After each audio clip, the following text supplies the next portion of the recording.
Hello, my lovelies. Here we are again, just doing a low and slow beef, just as an added protein for tonight's dinner.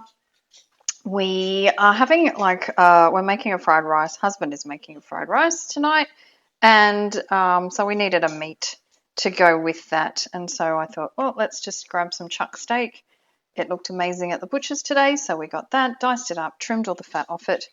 And we have an onion, garlic, some diced tomatoes, and I have made a spice mix. So I don't know how this is going to go, but put a bunch of different spices in there. What did I put in there? I put in some garlic, some mustard powder, some ginger powder, some smoked paprika, a little bit of chili powder, some turmeric, so I put it all together with some lemon juice, salt and pepper, and there's something else in there that I've totally forgotten. If I think of it, I'll remind you. But basically just a bit of a spice blend of what I had in the pantry. So we'll see how that goes. So we're just going to start with the onion and the garlic as usual. Get that sizzling away, and then we will put in the spice mix to get that toasted, let it release its flavours, and then we'll throw the meat in. I've got the oven going low and slow, as I said. It is going at 150 as usual. That's degrees Celsius, and you know I do not do Fahrenheit. So I guess if you are in the Fahrenheit part of the world, you will have to figure that out. I guess whatever you normally cook your meat at that is considered low and slow, then that would be it. It's probably going to stay in. The chuck tends to tenderise in about 3 hours. I like 4, but we'll aim for 3. All right, that's going pretty well. Let's throw the garlic in.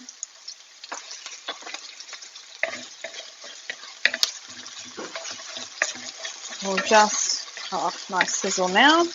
All right, once that's going a little bit, we will put the spice mix in and get that toasted up.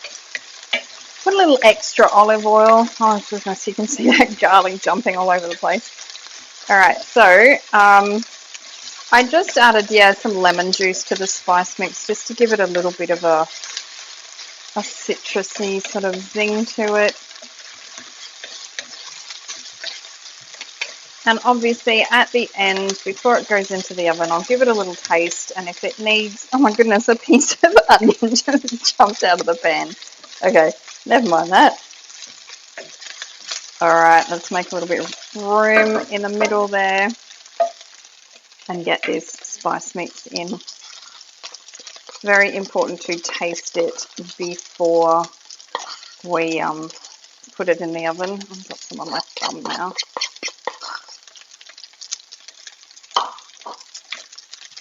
So that if it needs salt or pepper, or it's too much of any one particular flavour, we can put something else in there to counteract that.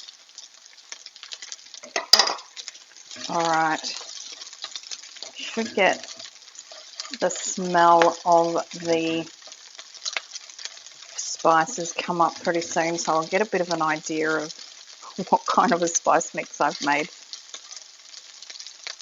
Okay, that smells pretty nice. You can smell a little bit of turmeric in there.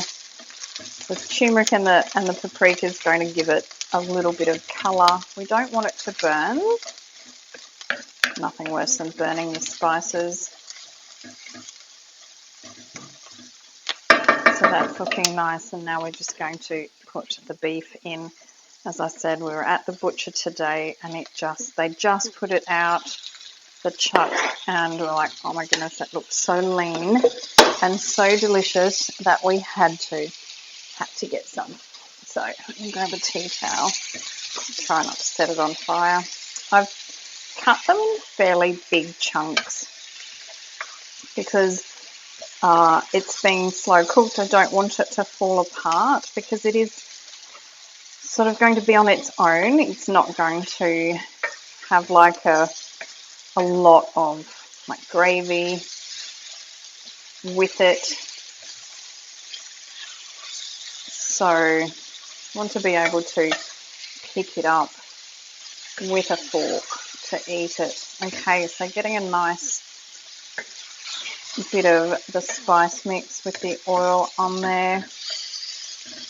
Just sort of browning it a little bit. As usual, you're going to low and slow it, so you don't want to overcook it at this stage. Now we're going to turn that down. Now comes our canned tomatoes. And to get that in. And what we're going to do is with the water that we're going to add to it, use that to get the last bit of the tomatoes out. Give this a bit of a stir before it starts to stick. All right, that's already looking amazing. Okay, get that turned right down.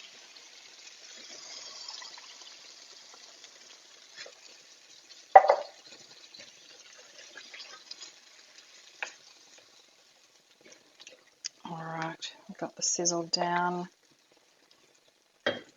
So because we're not going to make it super saucy, we're going to keep a pretty close eye on it whilst it cooks. We're not just going to put it in the oven and leave it alone. We really need to keep an eye on it. A little bit of extra water. Keep a jug of water here beside the stove so that as I check it, if it looks like it's going to go dry, we will we'll top it up a little bit. But this one's a bit of an experiment. I don't really know what to call this because I was aiming for sort of Moroccan, and I think I don't know, I just went a little bit left field with it. So here we are. As I said, I'll put a list of the spices that I used in the description so you have an idea of what I used. I'm going to give this a little bit of a taste so I can adjust the salt and pepper. Because we've put tomatoes in it, if it's too acidic, we might throw a touch of sugar in there. But I'll let you know what I did afterwards, and I'll get this in the oven. And as usual, I will show you the final result. Okay, bye. Hello, we are back, and the moment of truth. Here we go. Okay. So at this point, I think I have burnt the dinner and start to have a little panic. But I gave it a stir and it was actually perfect. But note to self, take my own advice and check the meat rather than go and have a super long shower and get busy doing other things. And this won't happen. So all's well that ended well anyway. Not too bad. Needs a little bit more moisture, but smells amazing. Okay, I'm going to dish it up and we'll see you in a minute. Okay, bye.